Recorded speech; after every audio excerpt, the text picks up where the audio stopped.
We got him. Good fucking job. Hey everybody. Yeah, So man. the Dragon Incursion Raid is finally here. This was added in patch 1.6 and it just went live today. Now, first things first, the raid is definitely challenging, but I'll be honest, it's not nearly as brutal as the Lord Saito raid and fight. So this is kind of your introduction to it. So do not underestimate this raid. Now, you're going to need a full group of 4 players, and more importantly, you need communication.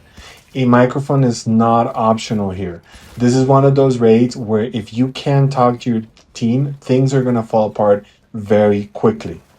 The mechanics themselves, honestly, they're not that complicated. The puzzles are pretty What's up, Ranger? simple, What's up? but they only stay simple if your team is actually communicating and coordinating.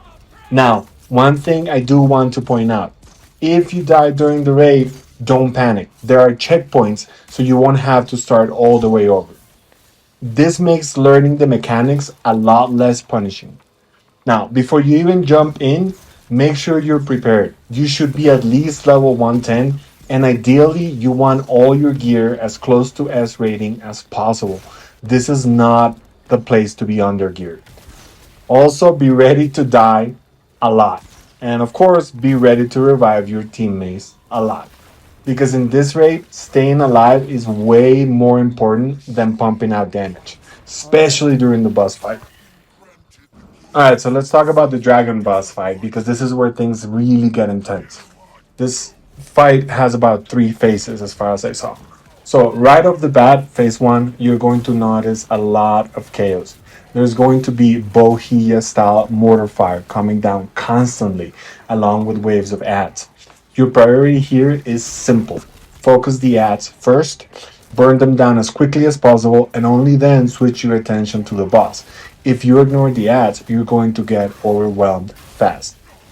Now, almost immediately after the fight starts, one player is going to get marked with the red skull icon, and the boss will say something like, "Your lives will end now."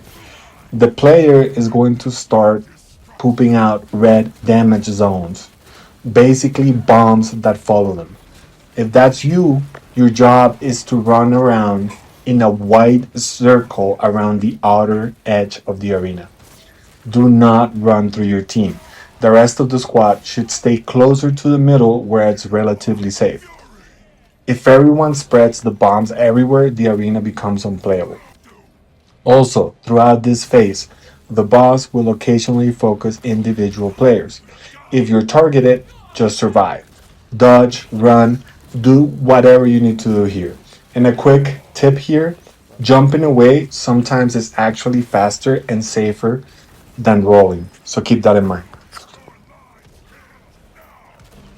Now, phase 2. At some point, the boss is going to transition and say, "Enough of your foolishness." He'll phase out, and then you'll see massive nukes covering about 90% of the area. Your entire squad needs to quickly find a safe spot and move there together. If one person messes it up, it's not too bad, but it's easy for the team to wipe here if someone isn't focused on what the spot is so that everyone can get there. Now, during this phase, you will still be dealing with ads, and once again, may get marked with the mortar mechanic. So it's the same idea: control the chaos, communicate, and don't panic.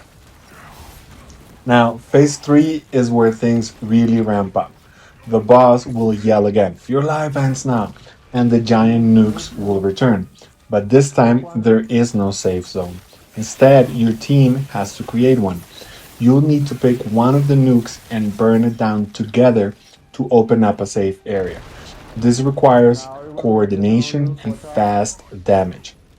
Once that's done, the boss will generate a large yellow bubble around himself. You've probably seen these on other bosses, and you need to stay out of that bubble. When it explodes, every single player will get marked with that red skull, God, everyone's and ready. now Everyone's ready, man. everyone will start dropping Let's do bombs. one. So, yeah, it gets pretty messy. The best strategy we found is to either run around in a small circle Fuck, we're gonna kill each other. around yourself. Just basically go around in a circle enough to where you're not getting hit by your own bombs, or move around in a kind of zigzag pattern. Just make sure you're not crossing into your teammates' paths. It's difficult, but at least as long as at least one or two of you survive this part, everyone else can kind of revive. So, I mean, spacing is basically everything here. It's pretty difficult, but it can be done. After this mortar phase ends, the boss will summon more ads, and these need to die immediately, especially because these are elites, primes, and bohia. So you're gonna have a ton of damage. If you let them stack up, the incoming damage becomes kind of unmanageable, and your run can end pretty quickly. That was fun. After that, the fight will start to repeat some of these mechanics, and it just becomes a test of consistency. Stay alive, communicate, control the ads, and eventually you take the boss down. So yeah, that's the Dragon Incursion Raid. It's challenging, it's chaotic, but honestly, it's a lot of fun once you start getting the hang of it. If you're going in, just remember this is a team focus raid. Communication is everything. Survival matters more than damage, and patience will get you through it.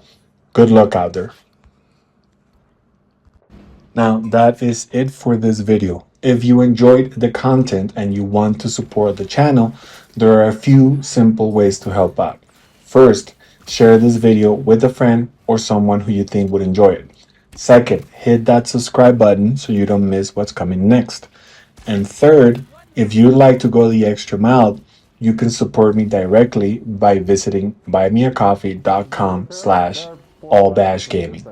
Over there, you can literally buy me a coffee, and as a thank you, you'll also get access to some of my Ghost of Yote inspired artwork for free. I appreciate you watching, and I'll see you on the next one.